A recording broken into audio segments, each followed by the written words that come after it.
Marcus Thompson stood quietly at his post outside the luxury hotel, his weathered hands clasped behind his back.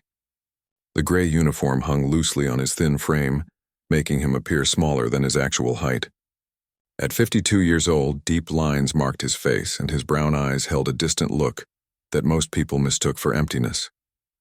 The golden name tag on his chest simply read security, though everyone called him by his first name when they bothered to acknowledge him at all. The morning sun cast long shadows across the marble entrance as wealthy guests walked past him without a second glance. Marcus had grown accustomed to being invisible. To them, he was just another piece of furniture, no different from the expensive vases that decorated the lobby. His quiet nature and humble appearance made him easy to overlook, which suited him perfectly fine. "Marcus, clean up that mess by the fountain," barked Robert Hayes, the head of security. Robert was everything Marcus wasn't: loud, commanding, and always eager to remind everyone of his authority. His broad shoulders and military-style haircut gave him an intimidating presence that he used to his advantage. "And make it quick.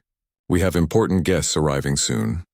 Marcus nodded silently and walked toward the ornate fountain where someone had dropped coffee cups and napkins. As he bent down to collect the trash, he overheard two younger security guards talking nearby. "I don't know why they keep the old man around," whispered Jake Miller, a 20-something guard with perfectly styled hair and an expensive watch. "He barely says 10 words all day. Probably can't even run if there was real trouble." His partner, Tony Rodriguez, laughed quietly. "My grandmother moves faster than him. I heard he used to be in the military, but looking at him now, I doubt he could handle a paper cut, let alone protect anyone." The cruel word stung, but Marcus continued his work without showing any reaction. He had learned long ago that responding only made things worse. These young men saw him as a relic, a broken-down old soldier who had nowhere else to go. In their eyes, he was a charity case, someone management kept around out of pity rather than necessity. Throughout the day, Marcus endured more of the same treatment. Hotel staff members rolled their eyes when they had to repeat instructions to him, assuming his quiet demeanor meant he wasn't listening or didn't understand. Guests complained to management about having that sad old man standing at the entrance, claiming it hurt the hotel's prestigious image. Sarah Chen, the hotel manager, called Marcus into her office during his lunch break. Her expensive suit and cold expression made it clear this wasn't a friendly conversation. "Marcus, I've been receiving complaints about your presence at the front entrance. Several high-paying guests have mentioned that you don't project the right image for our establishment." Marcus listened without defending himself, his hands folded in his lap. Sarah continued, "I'm not saying you're not doing your job, but perhaps you'd be better suited for night shift duties in the parking garage. Less visible, you understand?" The demotion was clear, though Sarah tried to dress it up as a reassignment. Marcus simply nodded and accepted the new schedule. He had faced worse humiliation in his life and survived. A job was a job, and he needed the modest paycheck to cover his small apartment rent and basic expenses. That evening, as Marcus prepared to start his new shift in the dimly lit parking garage, he reflected on how different his life had become. The concrete walls echoed his footsteps as he walked to his new post. The underground garage was a far cry from the elegant lobby, with its fluorescent lights casting harsh shadows and the constant smell of car exhaust in the air. Young security guards would occasionally visit the garage during their breaks, often making jokes about Marcus being put out to pasture. They would laugh about his old-fashioned uniform and the way he methodically checked each level of the parking structure.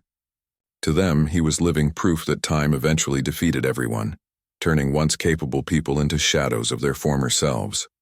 Marcus never responded to their mockery. Instead, he focused on his duties with quiet dignity. He checked doors, monitored security cameras, and ensured the garage remained safe for hotel guests. His movements were deliberate and careful, though others interpreted this as slowness or confusion. Late at night, when the hotel grew quiet and most staff had gone home, Marcus would sometimes stand at the garage entrance and look up at the stars visible between the city buildings. During these moments, memories would surface, memories of a different time when his skills were valued, when his quiet nature was seen as focused determination rather than weakness. The other guards didn't know about Marcus's past. They saw only what stood before them, an aging man in an ill-fitting uniform who seemed defeated by life. They couldn't imagine that this quiet figure had once possessed abilities that could change everything in a heartbeat. Marcus had learned to keep his history buried deep, believing that chapter of his life was permanently closed. As weeks passed, the treatment grew worse. Some staff members began to see Marcus as an easy target for their frustrations. If something went wrong during their shift, they would blame the useless old guard for not being alert enough. Management seemed to view him as a temporary solution until they could find a suitable replacement. Marcus absorbed all of this treatment with remarkable patience. He understood that in their eyes, he represented everything they feared about growing old, becoming irrelevant, forgotten, and discarded.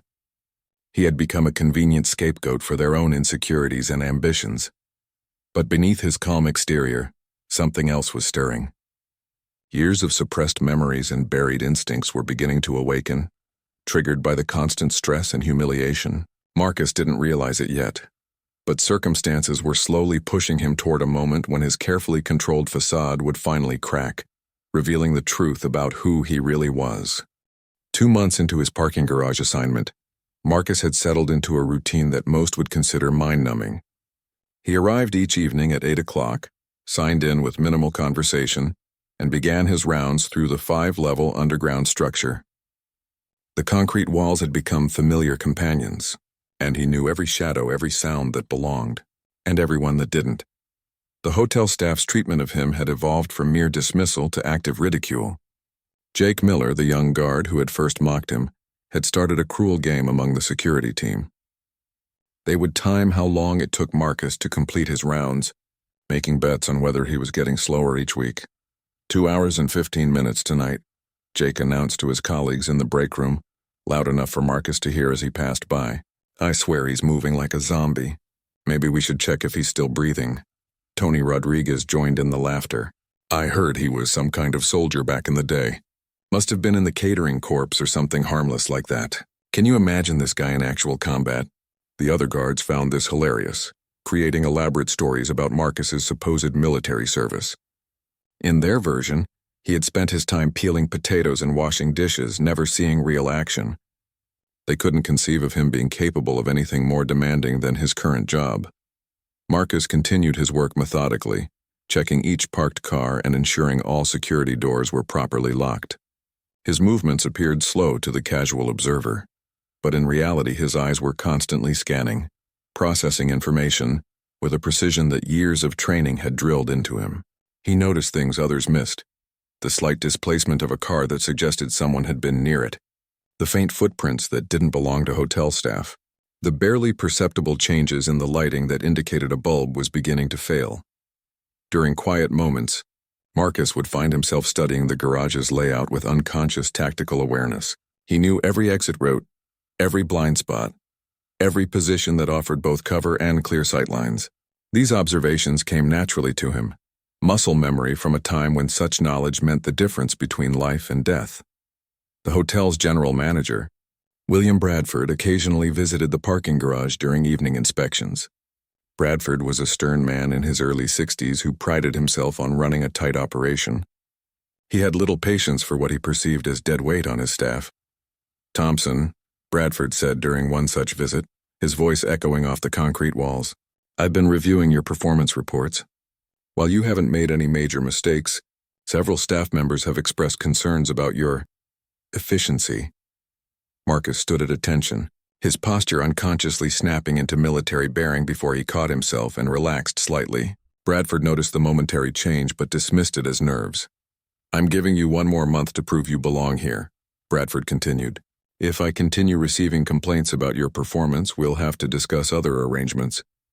This hotel maintains certain standards, and every employee must contribute to our reputation for excellence. After Bradford left, Marcus returned to his duties with the weight of an ultimatum pressing on his shoulders. He knew the complaints weren't about his actual work performance. The garage remained secure under his watch, and he had prevented several minor incidents that others might have missed. The complaints were about perception, about his failure to project the image of competence and authority that management wanted. That same week, the harassment from the younger guards escalated. They began leaving notes in his locker, suggesting he apply for retirement or consider other career options more suitable for his age. One particularly cruel message suggested he try working at a nursing home, where his slow pace would be more appropriate. Jake Miller had become the unofficial leader of the group targeting Marcus. His confidence had grown as he realized that management either didn't notice the harassment or chose to ignore it. During shift changes, he would make increasingly bold comments about Marcus's usefulness to the hotel. "I don't understand why they don't just fire the old man," Jake said to a group of hotel staff members during a coffee break. "He's taking up a position that someone competent could fill. It's not fair to the rest of us who actually care about doing good work." Sarah Chen, the hotel manager, was present during this conversation, but said nothing to discourage it. In her mind, Jake was expressing concerns that she herself had been considering. The hotel's board of directors had been pushing for cost reductions, and replacing an older employee with a younger, more energetic guard would send the right message about the establishment's commitment to excellence. Marcus became aware of the growing campaign against him, but chose not to respond directly. He had learned long ago that fighting workplace politics often made situations worse. Instead, he focused on performing his duties with even greater attention to detail, hoping that his work would speak for itself. Late one evening, while conducting his routine patrol of the third level, Marcus heard voices echoing from the stairwell. Two men were speaking in hushed tones, their conversation seeming out of place in the normally quiet garage. Something about their manner triggered his instincts. They moved with purpose but tried too hard to appear casual. Marcus positioned himself behind a concrete pillar and listened carefully.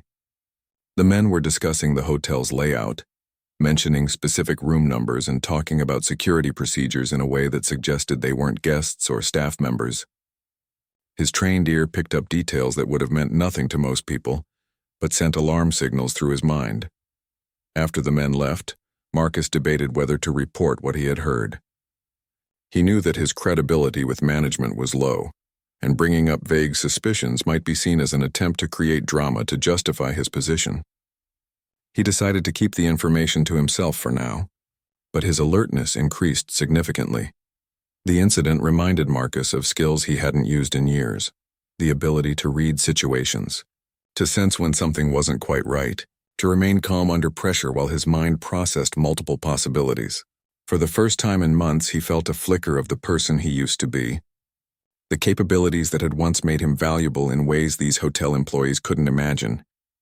Over the following days, Marcus noticed small changes around the garage. Certain cars appeared and disappeared on schedules that didn't match normal guest patterns. He observed individuals who claimed to be staying at the hotel, but whose behavior suggested otherwise. His instincts, dormant for so long, were gradually awakening as he realized that something significant might be developing under everyone's nose. The harassment reached a new low on a rainy Thursday evening, when Marcus discovered someone had tampered with his locker. His few personal belongings were scattered across the floor, and a crude note was taped to the inside of the door. "Old soldiers never die. They just get fired." The handwriting belonged to Jake Miller, though Marcus knew proving it would be impossible. As he quietly cleaned up the mess, Marcus felt something shift inside him. The constant humiliation was wearing away at the careful control he had maintained for years. Memories he had buried deep began surfacing with increasing frequency. Memories of a time when his skills commanded respect and fear, when his quiet nature was recognized as focused lethality rather than weakness. That same evening, while reviewing security footage from his monitoring station, Marcus noticed patterns that confirmed his growing suspicions. The same group of men had been visiting the hotel at regular intervals, always during evening hours when staffing was minimal. They moved with military precision, studying the building's layout under the guise of being ordinary guests. Marcus began keeping detailed notes of their activities, recording times, descriptions, and behavioral patterns. His training from decades past kicked in automatically. He was conducting surveillance without even realizing it. The notebook he used looked like ordinary work logs to anyone who might glance at it, but it contained tactical observations that would have impressed intelligence professionals. 3 floors above in the hotel's luxury penthouse, a situation was developing that would soon bring Marcus's two worlds crashing together. Russian businessman Viktor Petrov was staying in the presidential suite, conducting negotiations for a major arms deal that several government agencies were monitoring closely. Petrov believed the hotel's prestigious reputation and extensive security made it the perfect location for his sensitive meetings. What Petrov didn't know was that the men Marcus had been observing were part of a rival organization, planning to eliminate him and steal crucial documents related to the arms transaction. They had spent weeks studying the hotel's security protocols, identifying weaknesses in the system that would allow them to complete their mission without detection. Jake Miller, unaware of the larger situation unfolding, decided to escalate his harassment campaign against Marcus. He convinced two other guards to help him play what he considered a harmless prank. They planned to lock Marcus in a storage room during his shift, forcing him to miss his rounds and giving management a concrete reason to terminate his employment. "This will finally get rid of the dead weight," Jake told his accomplices as they prepared for their plan. "When they find him locked up, unable to do his basic job, even the bleeding hearts in management will have to admit he's useless." The three guards waited for Marcus to enter the storage room on the second level where cleaning supplies were kept. As he stepped inside to retrieve equipment for his nightly duties, they quickly slammed the heavy door shut and engaged the external lock. The room had no windows and was soundproof to prevent disturbances to hotel guests above. Marcus heard the lock click and immediately understood what had happened. Instead of panicking or calling for help, his mind automatically shifted into tactical mode. He analyzed his environment with military precision, noting the room's dimensions, ventilation system, and potential exit routes. The lock was standard commercial grade, designed to keep out casual intruders but not someone with his specialized training. Within minutes, Marcus had fashioned tools from cleaning equipment and bypassed the lock mechanism. His movements were fluid and confident, muscle memory from years of escape and evasion training taking over. As he prepared to exit the storage room, he paused, realizing that this incident might actually work to his advantage. The men he had been observing were planning their move for tonight. Marcus had decoded enough of their conversations and patterns to understand that they intended to access the hotel through the parking garage, using service elevators to reach the upper floors while avoiding main security checkpoints. They expected the night guard to be a non-threat, easily neutralized if necessary. Marcus made a calculated decision. Instead of immediately leaving the storage room and ruining Jake's prank, he would wait. Let the other guards believe their plan had worked. When they discovered the storage room empty hours later, they would assume he had been rescued by maintenance staff or had somehow managed to escape on his own. Meanwhile, he would have the freedom to move through the hotel without anyone expecting him to be at his assigned post. As midnight approached, Marcus positioned himself in the shadows of the parking garage's main entrance. His earlier observations had told him exactly when and how the intruders would arrive. 3 black sedans pulled into the garage at precisely 12:15, their occupants moving with professional efficiency toward the service elevator. The lead operative, a tall man with distinctive facial scars, carried equipment that Marcus recognized as specialized breaching gear. The second man had a tactical bag that likely contained weapons and surveillance devices. The third operative hung back, watching for security responses that they expected wouldn't come. Marcus felt the familiar surge of adrenaline that had once been as natural as breathing. His senses sharpened, his heartbeat steadied, and his mind began calculating angles, distances, and timing with mathematical precision. The quiet, overlooked security guard was transforming into someone entirely different, someone whose skills had been honed in the world's most dangerous conflicts. The transformation was gradual, but unmistakable. Marcus's posture straightened, his movements became more fluid, and his eyes took on a focused intensity that would have shocked anyone who knew him from his daily routine. Years of suppressed training and instinct were reasserting themselves, triggered by a situation that demanded everything he had once been. From his concealed position, Marcus watched the operatives disable the service elevator's security cameras with professional skill. They were good, but not good enough to notice the additional surveillance he had quietly installed over the past weeks using hotel maintenance supplies. Every move they made was being recorded by cameras they didn't know existed.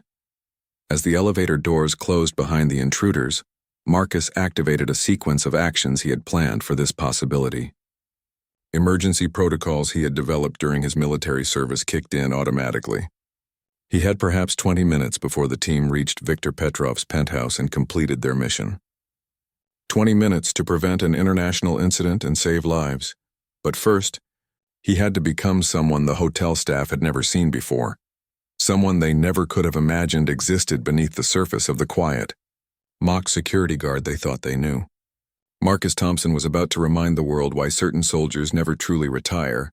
They just wait for the right moment to emerge from the shadows. Marcus moved through the hotel's service corridors with a grace that seemed impossible for someone who had appeared so slow and clumsy just hours earlier. Every step was calculated, every movement precise and silent. He had spent weeks mentally mapping these passages during his routine duties, unconsciously preparing for a moment like this. The three operatives had a significant head start, but Marcus possessed advantages they couldn't have anticipated.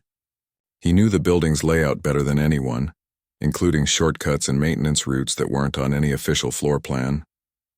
More importantly, he understood their target and could predict their approach route to Viktor Petrov's penthouse. In the hotel's main security office, Jake Miller was beginning to worry about his prank. Marcus should have been discovered by now, and the absence of any emergency calls was making him nervous. He checked his watch repeatedly, wondering if he had underestimated the old guard's ability to escape the storage room. "Maybe we should check on him," suggested Tony Rodriguez, who was beginning to have second thoughts about their scheme. What if something actually went wrong? Jake dismissed his concerns, but privately, he was starting to realize that their joke might have more serious consequences than he had intended. The last thing he wanted was for management to discover that he had deliberately sabotaged a fellow employee, especially if something bad happened during Marcus's absence from his post. Meanwhile, Marcus had reached the 15th floor using a freight elevator that the operatives didn't know existed. His breathing was controlled and steady, his heart rate stable despite the physical exertion. Years of combat conditioning were reasserting themselves, turning his aging body into a precision instrument once again. He could hear muffled voices from Petrov's suite as the operatives worked to breach the reinforced door. Their equipment was sophisticated, but they were taking longer than planned. The arms dealer had invested heavily in security measures, including titanium-reinforced door frames that required more time to defeat than standard hotel doors. Marcus used this delay to position himself strategically. He knew the penthouse layout from maintenance records and understood exactly how the operatives would move once they gained entry. His plan required split-second timing and absolute precision, qualities that had once made him one of the most feared snipers in the British Special Air Service. The memories came flooding back as he prepared for action. Afghanistan, 2003. A Taliban compound where hostages were being held by a group of heavily armed insurgents. Marcus had been positioned on a mountainside nearly 800 meters away, tasked with providing overwatch for the rescue team. When everything went wrong and the team was pinned down, Marcus had single-handedly eliminated 7 targets in 90 seconds. His shots threaded through impossible angles to avoid hitting the hostages. That was the mission that had earned him the Distinguished Service Order and the respect of his peers. It was also the beginning of a career that would see him deployed to the world's most dangerous conflicts, where his ability to remain invisible until the moment of action made him invaluable to special operations teams. But those memories also carried pain. The final mission in Syria, where faulty intelligence had led to civilian casualties. The guilt and trauma that had driven him from military service into obscurity, seeking anonymous jobs where his skills would never be needed again. He had spent 15 years trying to forget what he was capable of, attempting to become the harmless old man that everyone believed him to be. Now, circumstances were forcing him to confront that buried identity. In the penthouse suite, Viktor Petrov was awake and arguing with his bodyguard about security protocols. The Russian businessman had survived numerous assassination attempts throughout his career, and his instincts were warning him that something wasn't right about the subtle sounds coming from outside his door. The lead operative finally breached the reinforced entry, and Marcus heard the distinctive whisper of suppressed gunfire as Petrov's bodyguard was eliminated. Shouts in Russian echoed through the suite as the arms dealer realized his worst fears were coming true. He had perhaps 60 seconds before the operatives located the hidden safe containing the documents they had come to steal. Marcus had positioned himself in the suite's kitchen area, having accessed it through a service entrance that connected to the building's main ventilation system. His route had been uncomfortable and dirty, but it placed him exactly where he needed to be. From this position, he could see into the main living area where the operatives were working. The tactical situation was complex. 3 armed professionals, body armor, automatic weapons, and complete situational awareness. They had trained for this mission extensively and were executing it with military precision. Under normal circumstances, a single aging security guard would have no chance against such opposition, but Marcus Thompson wasn't normal circumstances. As he observed the operatives' movements, his mind automatically calculated firing solutions with the instinctive accuracy that had made him legendary among Special Forces communities. He noted their spacing, their movement patterns, their equipment loadout, and their individual behavioral signatures. The transformation was complete now. The quiet mock security guard no longer existed. In his place was Sergeant Major Marcus Thompson, SAS sniper, veteran of conflicts that most people only read about in classified reports. His hands were steady, his vision sharp, and his mind clear with the focused calm that came from absolute mastery of lethal skills. Marcus had no conventional weapons, but the hotel's kitchen provided materials that his training had taught him to weaponize. A ceramic knife from the prep area, properly thrown, could penetrate body armor at close range. The industrial coffee machine could be modified into an improvised explosive device. Even the fire suppression system could be turned into a tactical advantage. But his most dangerous weapon was something the operatives couldn't see or defend against. The knowledge that came from 15 years of being the hunter rather than the hunted. Marcus understood how professional killers thought because he had been one of the best. He knew their weaknesses, their blind spots, and their assumptions about threats they might face. As the operatives located Petrov's safe and began the process of cracking it open, Marcus made his final preparations. In minutes, he would reveal himself to these men and demonstrate why certain soldiers never lose their edge. Regardless of how old they become or how long they've been away from the battlefield, the hotel staff who had mocked him for months were about to discover that they had been working alongside one of the most dangerous men in the world, someone whose quiet nature had hidden skills that could change everything in a heartbeat. Marcus moved like a shadow across the penthouse kitchen, his footsteps completely silent on the marble floor. Through the doorway, he could see the 3 operatives working with professional efficiency. The lead man, whom Marcus had designated as Target 1, was forcing Viktor Petrov to open the safe at gunpoint. Target 2 maintained overwatch position near the windows, while Target 3 secured the entrance they had breached. The arms dealer's hands shook as he entered the combination to his hidden safe. Marcus could see the terror in Petrov's eyes, but also the calculating look of a man who had survived similar situations before. The Russian was buying time, hoping his security team would realize something was wrong and respond. What Petrov didn't know was that his security team had been neutralized before the operatives ever entered the building. Marcus had observed their systematic approach over the past weeks. They had identified every guard, every response protocol, every potential threat to their mission. Everyone except the forgotten old man in the parking garage. Marcus had fashioned weapons from the kitchen equipment with the casual expertise of someone who had improvised deadly tools in hostile environments around the world. A ceramic knife balanced perfectly for throwing. A pressure cooker lid modified into a shield. Even the industrial blender had been weaponized into a distraction device that would create chaos when activated. But his greatest advantage remained his invisibility. The operatives had studied the hotel security extensively, but their intelligence had dismissed Marcus as irrelevant. In their files, he was listed as elderly security guard, minimal threat assessment. They had made the fatal mistake of assuming that age and appearance told the complete story of a person's capabilities. Target 1 was growing impatient with Petrov's deliberate pace in opening the safe. Marcus could read the operative's body language, recognizing the signs of someone preparing to use violence to accelerate the process. In 30 seconds, the mission would enter a more dangerous phase where civilian casualties became likely. Marcus initiated his assault with a move that demonstrated why SAS training was considered among the world's finest. The ceramic knife flew across the room with deadly accuracy, striking Target 3 in the gap between his body armor plates. The operative dropped silently, his weapon clattering to the floor before his companions even realized they were under attack. Target 2 spun toward the sound, his submachine gun tracking for threats, but Marcus had already moved to a new position. The years melted away as muscle memory took over, transforming the aging security guard into a lethal predator. His movements flowed like water, each action precisely calculated for maximum effect.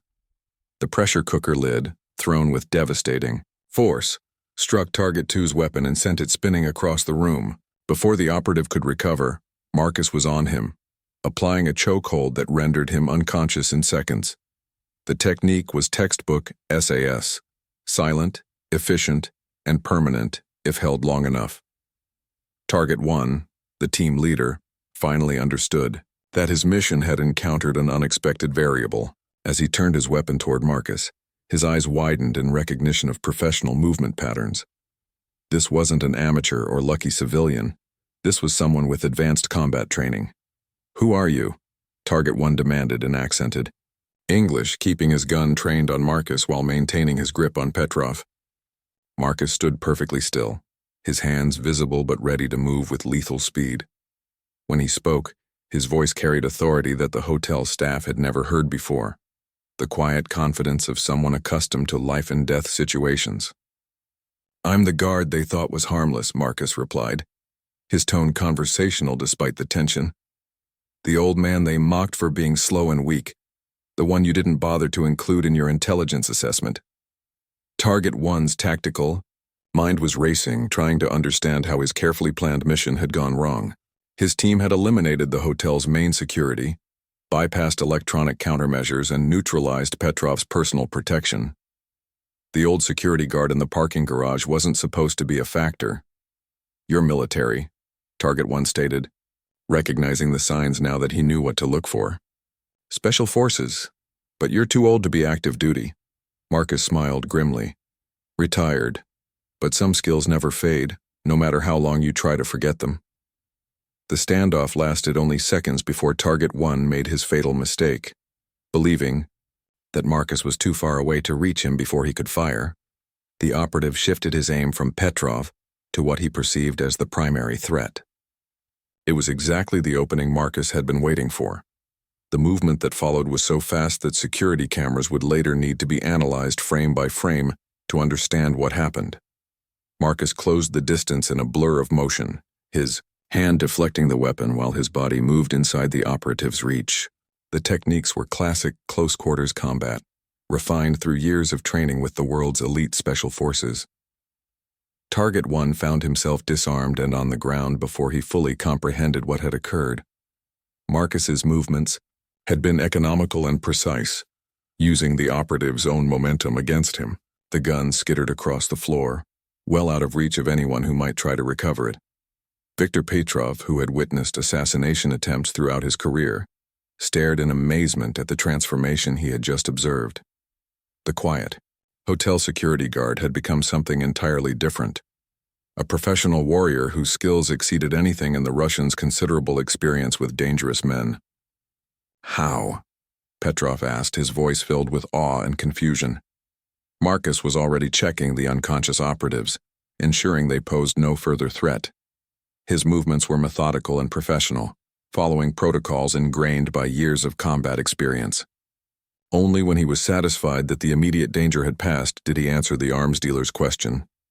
25 years with the SAS, Marcus said quietly, beginning to secure the operatives with restraints improvised from electrical cords.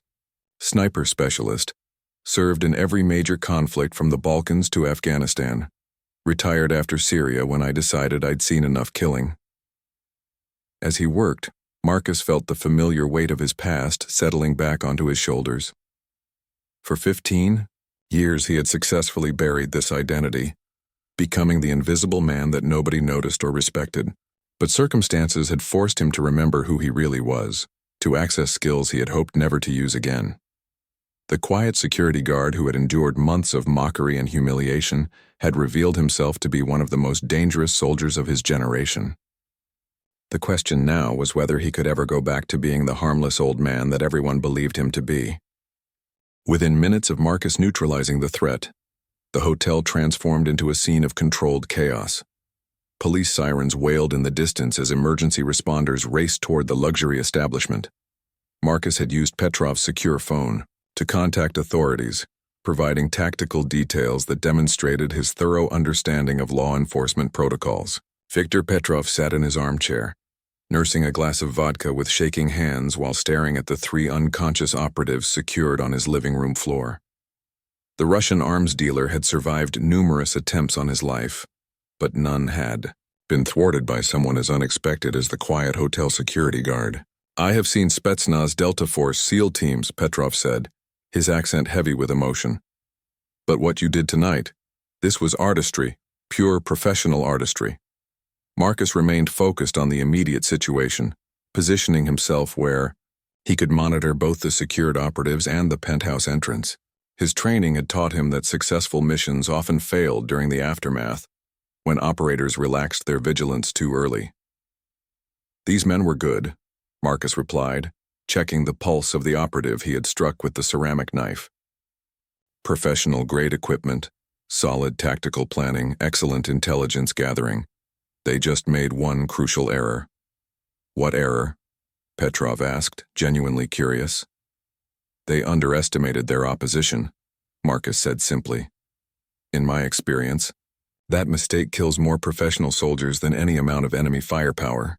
The first police units arrived at the hotel 8 minutes after Marcus's call, followed quickly by specialized tactical teams and federal agents who had been monitoring Petrov's activities. The scene they encountered in the penthouse defied their expectations. 3 heavily armed operatives neutralized by a single hotel security guard using improvised weapons. Detective Sarah Williams, who led the initial response team, found herself struggling to reconcile the evidence with the man standing calmly beside the subdued attackers. Marcus appeared exactly as described in hotel personnel files, an aging security guard with no remarkable characteristics. Yet the tactical precision of what he had accomplished suggested military training at the highest levels. "Mr. Thompson," Detective Williams said, reviewing her notes, "I need to understand exactly what happened here.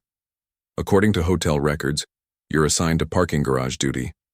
How did you end up in Mr. Petrov's penthouse?" Marcus provided a clear, factual account of events without elaborating on his background or methods.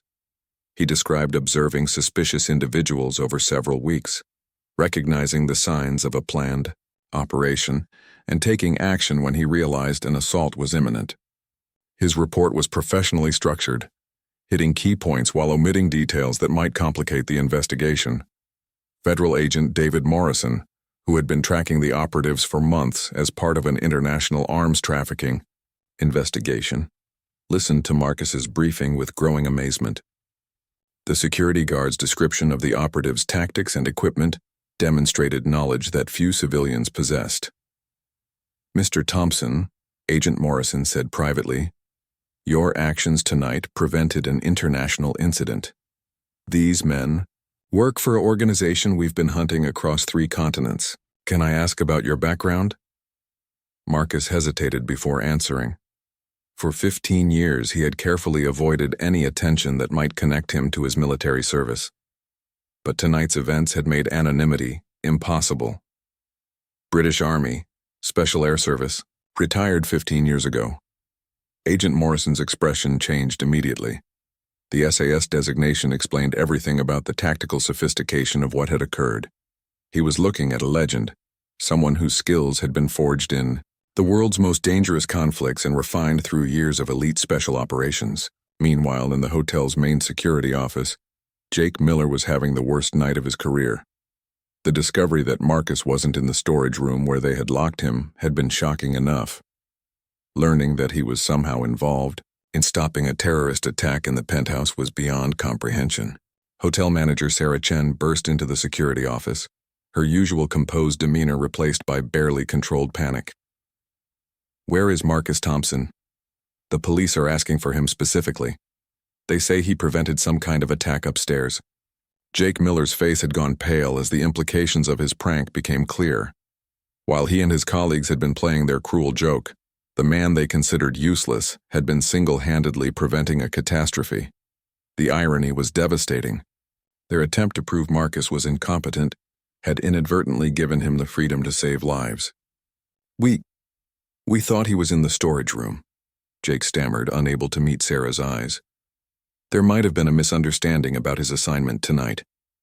General Manager William Bradford arrived shortly after, having been contacted by federal agents who needed to understand the hotel's security structure. When he learned that Marcus had been relegated to parking garage duty due to staff complaints about his performance, Bradford's professional composure cracked. "You're telling me," Bradford said slowly, "that we demoted our most qualified security officer because he didn't fit our image expectations? The same officer who just prevented an international incident in our most expensive suite." The ramifications were beginning to sink in throughout the hotel staff.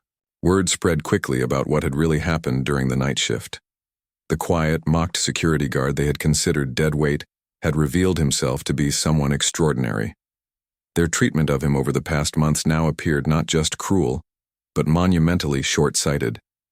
Back in the penthouse, Marcus was completing his statement to authorities when Viktor Petrov approached him with obvious respect.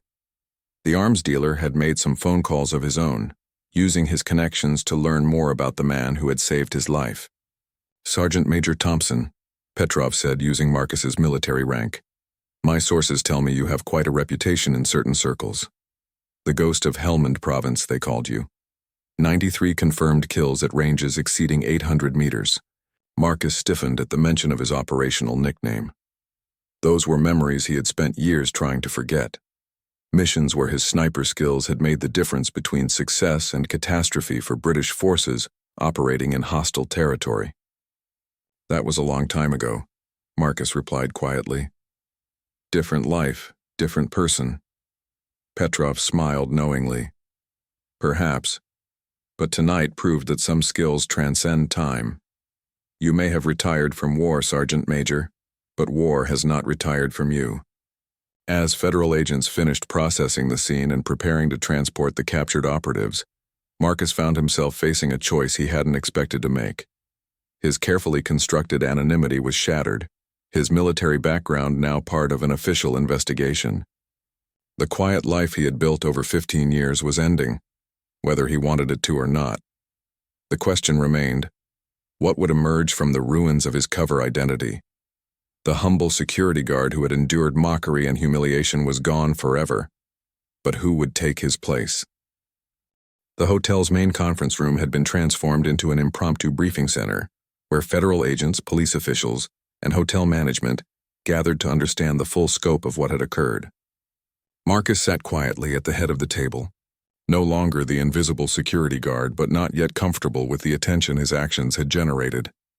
Agent Morrison had spent the morning making phone calls to contacts in British intelligence, piecing together Marcus's military record. What he discovered explained everything about the previous night's events and raised new questions about how such a valuable asset had ended up working hotel security. "Sergeant Major Thompson's file is mostly classified," Morrison reported to the assembled group. "But what I can tell you is that he was one of the most decorated snipers in SAS history. His work in Afghanistan alone prevented 3 major Taliban offensives and saved hundreds of coalition lives."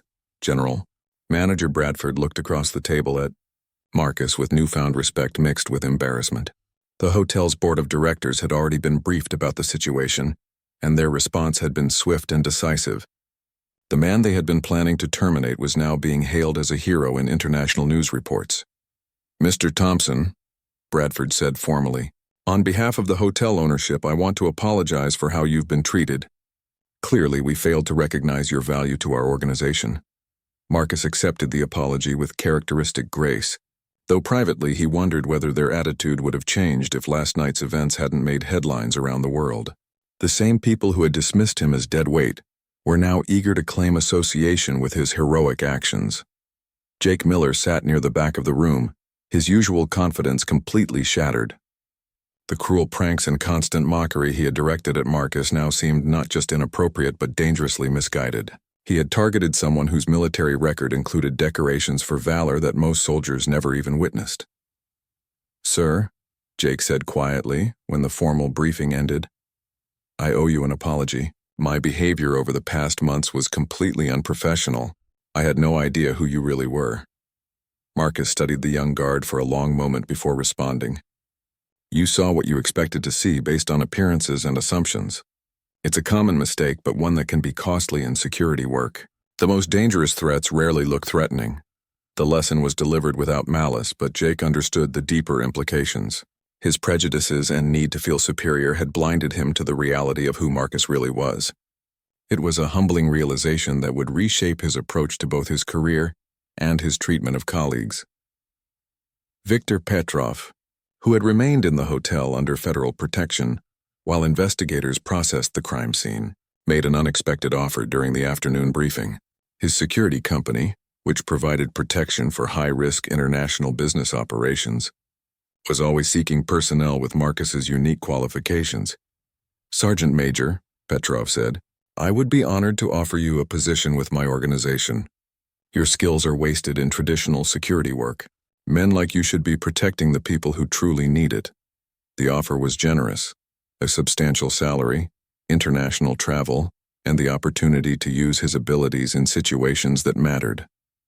For someone who had spent months being treated as irrelevant, the recognition was deeply meaningful, but Marcus found himself conflicted about returning to a world he had deliberately left behind. "I appreciate the offer," Marcus replied carefully, "but I left that life for good reasons. What happened last night was necessary, but it doesn't mean I want to return to being a professional soldier." Agent Morrison, who had developed considerable respect for Marcus during their conversations, understood the dilemma. Many elite soldiers struggled with civilian life, finding it difficult to feel valued when their specialized skills were no longer needed. But others, like Marcus, sought anonymity as a way of healing from the psychological costs of warfare. "There might be middle ground," Morrison suggested. "The federal government always needs consultants with your background. Training programs, threat assessment, specialized security projects. You could contribute without returning to active operations." Hotel manager Sarah Chen, who had initially supported Marcus's demotion to parking garage duty, now found herself in an awkward position. The media attention surrounding the incident had been overwhelmingly positive for the hotel, with news reports praising their security measures and staff vigilance. The board of directors wanted to capitalize on this publicity. "Mr. Thompson," Sarah said, "we would very much like you to stay with the hotel in an expanded role, head of security, with authority over all protective operations and emergency response protocols. The board has authorized a substantial increase in compensation." Marcus looked around the room at faces that had treated him with disdain just days earlier. Their changed attitudes were understandable given the circumstances, but he questioned whether their newfound respect would survive once the media attention faded and he returned to daily routine work. Over the following weeks, Marcus found himself at the center of a transformation that extended far beyond his personal situation. The hotel's security protocols were completely overhauled, with input from federal experts who had been impressed by his tactical assessment of the building's vulnerabilities. Staff training programs were instituted to ensure that all employees understood the importance of observation and reporting. Jake Miller, chastened by his experience, requested additional training in threat recognition and professional conduct. His attitude toward colleagues changed dramatically as he realized how dangerous his prejudices could be in a security environment. The young guard who had once mocked Marcus now sought his guidance with genuine humility. "Sir," Jake asked during a training session, "how do I learn to see threats the way you do? How do I develop that kind of awareness?" Marcus smiled, recognizing genuine desire to improve rather than mere curiosity. "Start by questioning your assumptions. The most dangerous person in any room might be the one you'd least suspect. Learn to read behavior rather than appearances, and never, ever underestimate someone based on age, size, or social position." The international investigation into the arms trafficking network that had targeted Petrov continued for months, with Marcus providing valuable insights based on his observations of the operative's methods. His detailed notes, which investigators had initially dismissed as routine security logs, proved to contain tactical intelligence that helped break up a smuggling operation spanning 4 countries. As autumn arrived, Marcus faced a decision about his future. The offers from Petrov's security company, federal consulting opportunities, and the hotel's promotion all remained open.